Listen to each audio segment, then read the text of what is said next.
face of the earth for that, man. Alright, so this is Amos, the 9th chapter, and the 8th verse. It says, behold, the eyes of the Lord power upon the sinful kingdom. And you're seeing the eyes of the Lord power, those angels, they're recording everything that's happening in this society. Alright, every bad look, every scoffer, every negative comment, right, against the men of GMS, right, all of that, the Most High's got it to where the angels are recording that, all right, and that's the eyes of the Lord power, all the wickedness that these people, you know, that these people commit, all right, that's all being recorded, all right. The scripture talks about although judgment is not speedily taken against the wicked, right, they should not altogether go unpunished, something to that effect. And also in the book of Psalms, the 37th chapter, it says, fret not yourselves for when you see wickedness prosper, man. All right, because you feel some type of way, you know, when you're seeing Esau, right, doing anything he wants to do, everything he wants to do, he's fulfilling all of his wickedness, and it seems like that destruction is going out further and further out. But hey, the scripture says, though it tarry, wait for it, man. You got to be patient in what the Lord's going to bring us forth, man. Because like it says in the scriptures, it says, it says, one day with the Lord, one day with the Lord is like 1,000 years. So though it's like a prolonged period of time where the Lord's doing this, man, right? Really, it's a short amount of time, because we're only talking about 30, 40, 50 years where the Most High started destroying Esau's society, man. All right? Right, and that ties in with the scripture in Obadiah, the 1st chapter, and round about the 3rd verse, where it talks about when thou settest thy nest amongst the stars, from thence will I bring thee down. All right, when you had it to where they had that so-called moon landing, of which that never happened.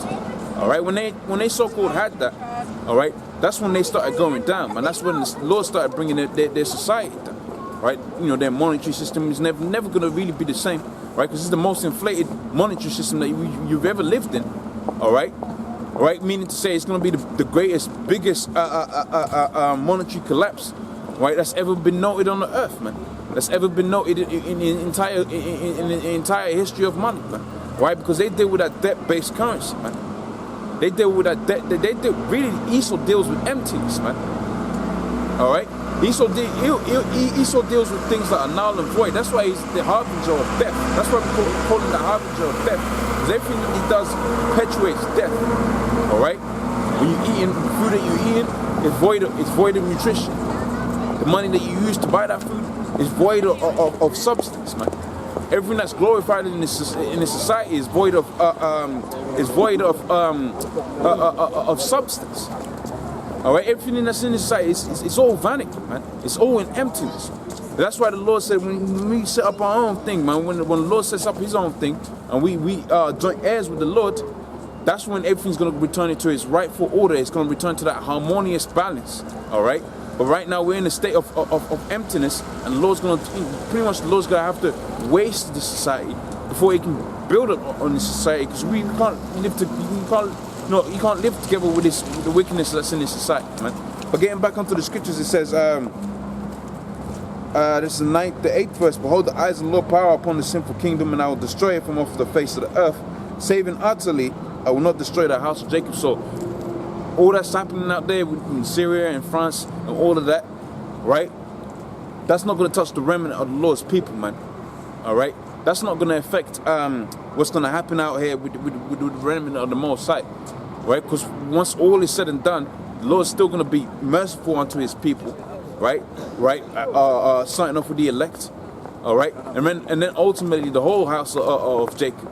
Right, but it starts off with the elect, because the elect, right, on a different level to the different chicks, man. Like the scripture I quoted earlier in Romans, the 9th chapter, around about the 9th verse.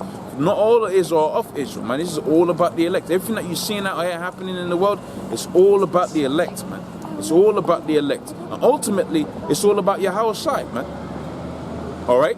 It's all about Yahweh Shai, man. But like I said in John the 17th chapter, right?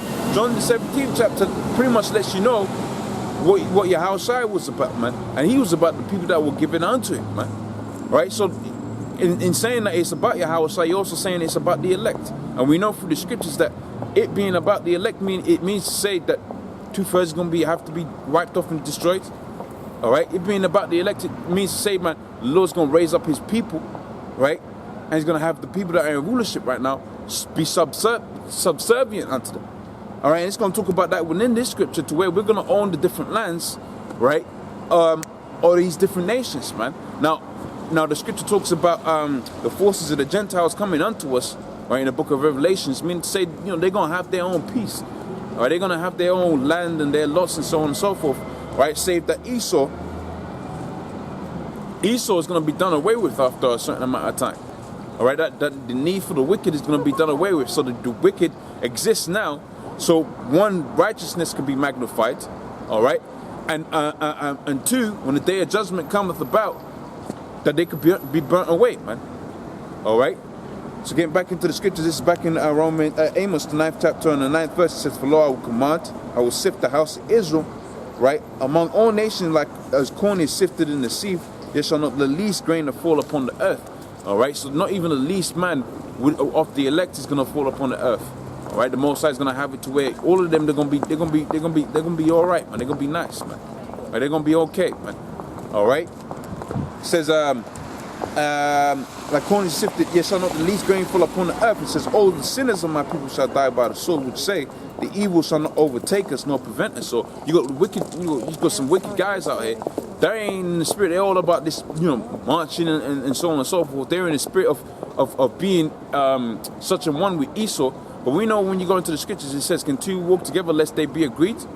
All right. So if you're about the scriptures, man, if you're about what it talks about within the scriptures and within the word of the Most High, you ain't gonna be down with what's happening out here in this society. Because what this society promotes is wickedness, man. Right? Adultery. All right. Covetousness. All right. Fornication. Right? Everything that's contrary to the scriptures, the Lord's statutes, commandments of the Most High. That's what this society perpetuates. But the scripture says, right? If you can two walk together lest they be agreed. And the answer is no. You can't walk together with this. You can't have an existence, right? You can't have a body, right, with a cancer, and the body and the cancer coexist. Same thing with a virus. When a human body has a virus in them, right? Either the host, right, or the virus dies, man. Right now, in most cases, the virus dies, but if the host dies, both die. All right.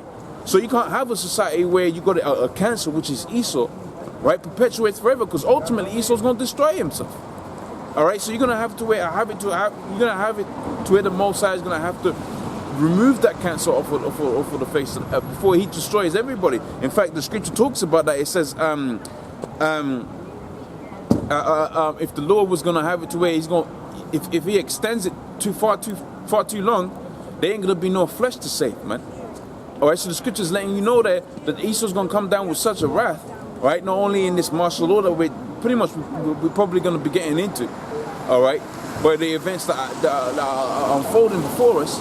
But not only because of that, but because he wants to fulfill his so-called new world order. So Esau was going to come down with a certain level of wrath, right? Not only upon his people, but more upon you Negroes, Hispanics, Native Americans, right? Namely, when you go into the book of Psalms, the 83rd chapter, and the first verse, it says they've taken captive counsel against thine anointing one, starting off with the music, right? The food, right? And really, when you go into the Willie Lynch letter, man, it outlines how they was going to destroy our people, and that started off with liberating our women. And then our women thought that they was on a higher level than the man. So they did their own thing, right? And what all plays into that is what you have out there by, well, you know, there's food stamps and Medicaid and in this country, you know, benefits and so on and so forth. Right? So namely, you can have kids, right? And the government's going to take care of you. The government's going to really, when you get into the understanding of it, the government really owns them kids, man. They pay for them kids and school those kids, and they become just even more of idiots, right, than the generation before them, all right? And the scripture talks about that, how it was going to be like a slump towards the destruction of this kingdom, man.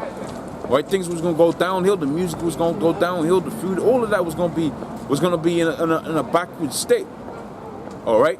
But see, the Most High is going to come back, right? Elevate starting off with the elect, elevate the man, right? And restore things back in order, man. Okay? So it says here, Right, all the sinners of my people shall die by the sword, which say the evil shall not overtake us, nor prevent us. It says, in that day will I raise up the tabernacle of David that is fallen. That's what you're seeing by the way of men of GMS, right? Men of Great Millstone. You're seeing the tabernacle of David being restored again, right? All right? Right, you're seeing the house of David being restored again, all right? And you're, like it's going to talk about here, you're seeing the fall of the house of Esau, man. All right? But more profoundly, you're gonna have it to where the whole house of Esau is just gonna be wiped off the face of the earth, and that is gonna be a beautiful day, man. That's gonna be like we're gonna have that like it's gonna be like a festival, man. Right? You got it to where people now are preparing for their Saturnalia and all of that, man. All right? Really, we're getting prepared for that. You know, they're sitting around their fire and they got their logs and all of that. And when you go into all of those different informations, man. Right, every time you go into it, you find out something even more disturbing about them different festivals that they have in this society, man. They're different so-called seasonal festivals that they have in this society. All of those, they all go back to either they go back to the Babylonians, the Egyptians, right, or Syria. But those were all the traditions that destroyed them in different societies, man. And you got it to where these now. Right, they put a different twist on it, going back onto Constantine, because I believe Constantine, right, by way of the Council of Nicaea, right, they all had it to where they merged the customs of the heathens, right, namely Saturnalia, which you know is Christmas, right, the spring festivals, right, which you know now is Easter, but when you go into the word Easter in the scriptures, it's actually talking about the Passover. Yeah. All right, and so on and so forth. Valentine's Day, all of that. That's all the customs of the heathen. So you had it to where, right, by way, I believe it was Constantine, right, and about 325 AD, all right, at the Council of Nicaea, where they amalgamated all of that, the ways of the heathens, right, within the scriptures, to where now you can actually go into a so-called church and they'll be celebrating Saturnalia. You can go to a so-called church and they're celebrating Semiramis and Tammuz under the guise of Easter. All right, that's why you have them cross buns with the T on it, because that all goes back to Tammuz, which was one of the Babylonians.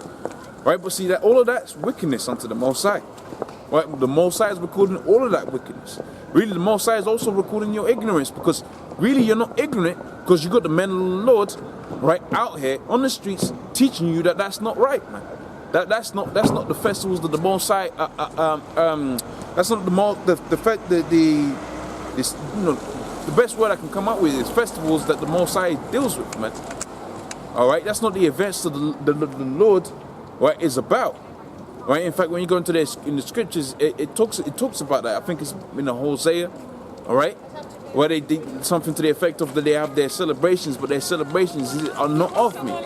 Right. What you have in society is you got celebrations of vanity, right? Celebrations of wickedness, right? And that's one of the reasons why this society is going to be destroyed. But I was getting onto a point in that, they're having it to where now you're getting into that whole Saturnalia spirit. You had bonfire and so on and so forth. But the Lord really is preparing that real fire, right? He's really preparing that real fire by way of what's happening out there in Russia, man. See, they're not going to take a so-called Christmas break, right? Them Russians, right? And really the wicked ain't going to take a so-called seasonal break, all right? See, the wicked are always and ever perpetuating their wickedness. In fact, the scripture says, woe unto them, right, that write iniquity upon their beds. So even when they're upon their beds, right, and they're so-called resting and sleeping and so on and so forth, they're conjuring up even more wickedness, man. They're thinking about some more wickedness to do. All right? And that's such is the way of the wicked man. That's such is the way of Esau, man. Right? He is the harbinger of death. And what comes with Esau is death, man. But see, now the Most High is bringing back that spirit of life, starting forth with the elders of GMS, right? And that goes with what the scripture says when the Lord was on the scene. He said, when you I'll have it to where you're gonna have rivers flow like water, something to that effect. Your belly shall flow out rivers of water, something to that effect.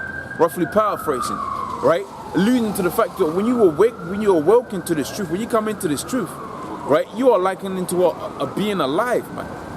All right.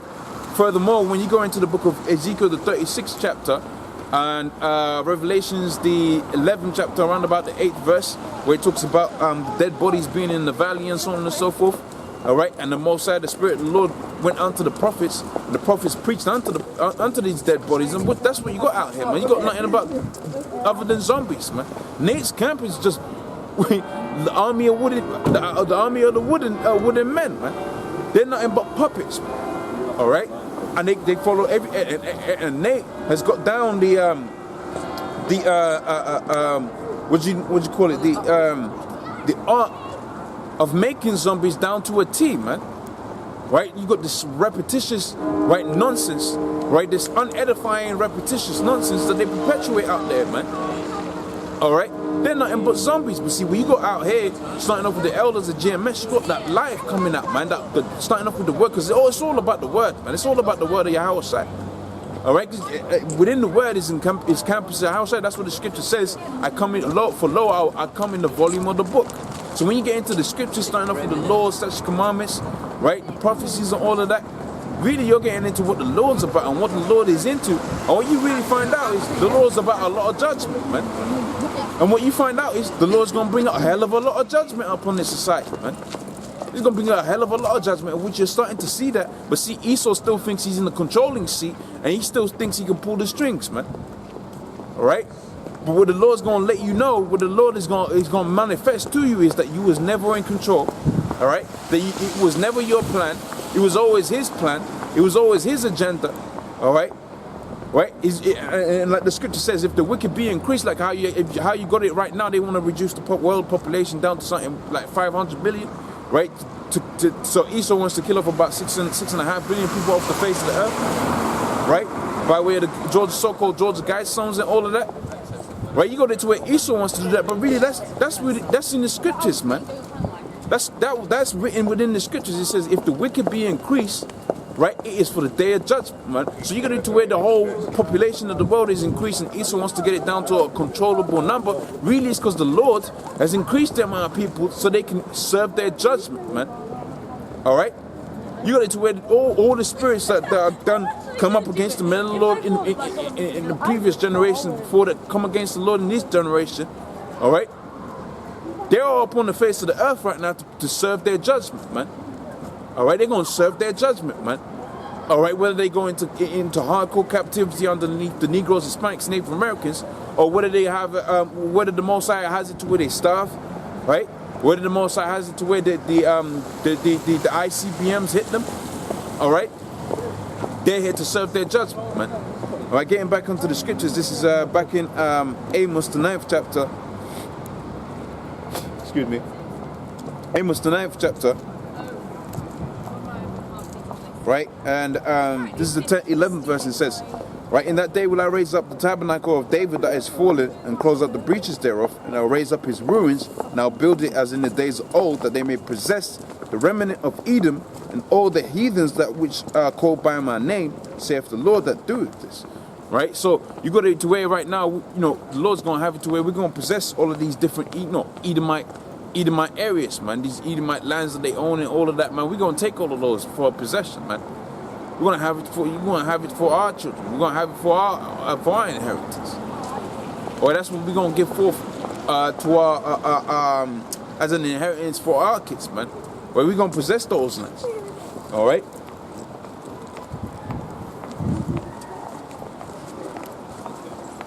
All right. Getting back into the book of 2nd Ezra, the 15th chapter.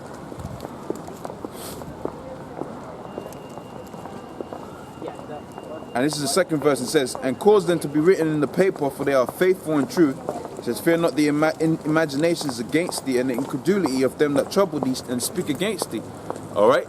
Right? So you ain't supposed to be scared of what Esau's thinking and what his agenda is against the men of the Lord. All right? What he's going to do.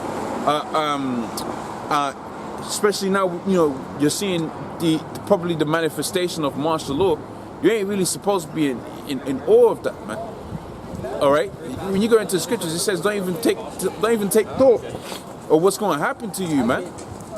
Right, in that situation, you ain't supposed to be even worried about that, man. All right, because the Lord said He's going to impart you within that spirit, and really, you're going to have it to where the Lord's word's going to come out of you in that instance, man. All right, you just going to curse them devils out, all right, and you're going to curse them out in the spirit of the Lord, man. All right, so that's why the scripture says, "Fear not the imaginations against it," because he's got guillotines being prepared out there. He's got the concentration camps being prepared out there. All right. He's got all manner of different things that he's set forth, right, to where he's going to use that.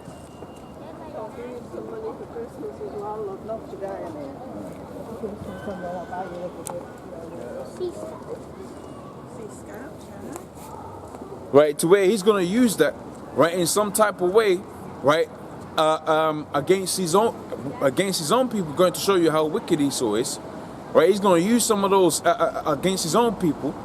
All right, and he's going to he's going to use that against Jake as well, man, because Jake, right, remember what the scripture says in the book of Jeremiah, they're going to go through their time, which we know in the scriptures as a time of Jacob's trouble, all right, namely famines, right, because, you got it to where, petrol and oil is cheap right now, but that's all, like the book of 2 Ezra, the 16th chapter says, behold, victuals shall be so good cheap upon the earth that they shall think themselves to be in good case, man. That's all that's for. All right, so with the decrease in oil prices, you're only gonna have it to where that was only set up so that prices of goods and all of that can go down, man. All right, so it's gonna be seemingly cheap. So it's gonna be seemingly a prosperous time. All right, and there's all kind of implications that come off having low oil prices, man.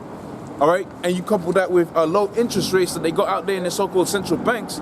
You got it to where you got a seemingly healthy economy, all right? But the minute they raise up those interest rates, like they had it to where that happened out there in so-called Black Friday, out there in China, all right?